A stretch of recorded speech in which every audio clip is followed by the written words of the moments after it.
Good afternoon, Cross Timbers. Today is Monday, September 27th, 2021, and I am Nick Ratcliff. We are back with another broadcast where we will keep you up to date on activities in Stephenville and the surrounding areas, as well as inform you of news from around the globe.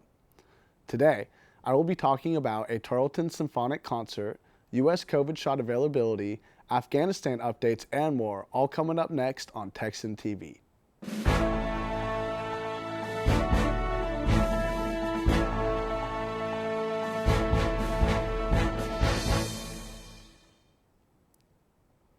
In campus news, the Tarleton State University Symphonic Band will be hosting a concert called Let's Dance on Tuesday, October 5th at 7:30 p.m. The concert will be held in the auditorium at the Clyde H. Wells Fine Arts Center in Stephenville. Students can expect various forms of dance music from mambo and shaker dance to mosh pit and jazz. Admission will be $5 or free to a student with a Tarleton ID. At 6:30, the box office will open. All seating is general admission.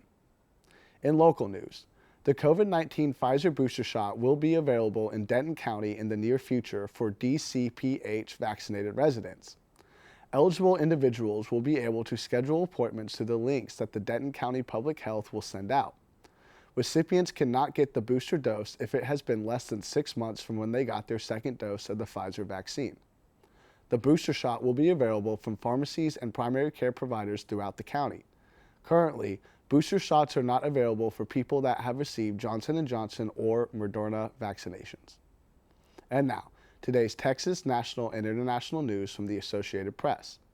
Last week, thousands of Haitian migrants were dispersed from their camp, which was located near Del Rio, Texas.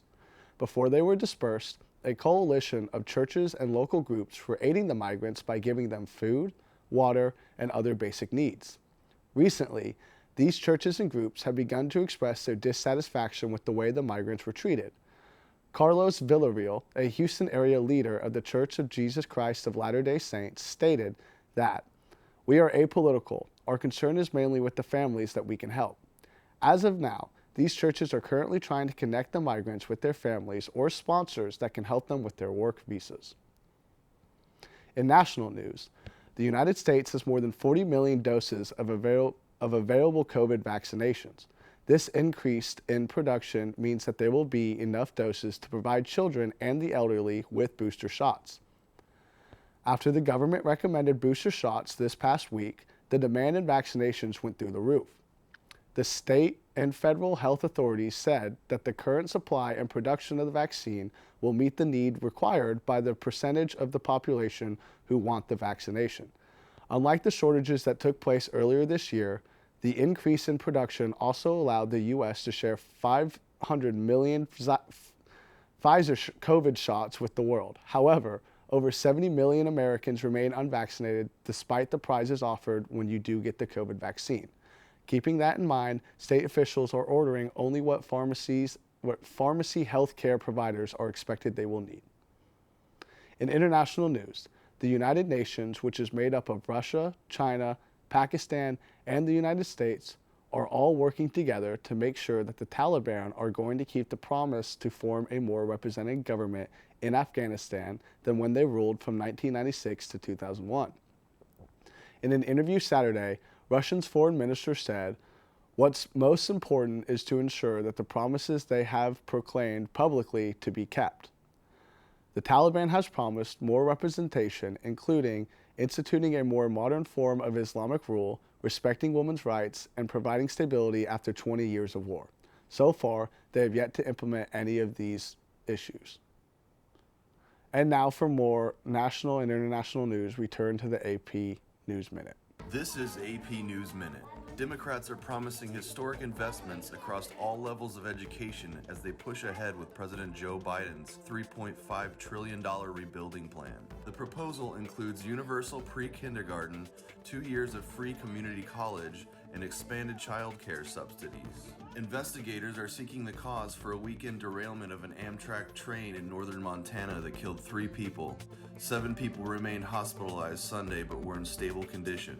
Lines of mourners paid their respects Sunday for Gabby Petito, the 22-year-old whose death on a cross-country trip has sparked a manhunt for her boyfriend. And Thai soldiers race to protect world-important historical sites from rising water levels as seasonal flooding continued to affect about a third of the country. Cody Jackson, The Associated Press with AP News Minute. In sports, on Saturday, the Tarleton cross-country team traveled to College Station to participate in the Texas A&M Invitational. The team broke 11 combined personal records as well as 8 athletic, finishing inside the top 40 of their respected races. The men placed 4th out of 10 teams in the 8K race with an average time of 24 minutes and 57 seconds. 5 of the 7 Texans were freshmen and all 7 recorded personal bests at the Invitational. The women followed by taking 6th place on the 5K course with an average time of 19 minutes and 34 seconds. The Texans will be off this week, but will be back in action at the William Graham Ranger College Cross Country Invitational on October 8th. And now for the weather, we turn to Sierra Wells. Good afternoon, Texans. Today we have a high of 91 and a low of 67. Throughout the week, the highs will be in the 80s and gradually lower to the 70s, and the lows will be in the 60s. Tomorrow there is a 55% chance of rain and a similar chance of rain throughout the rest of the week. Now back to the desk.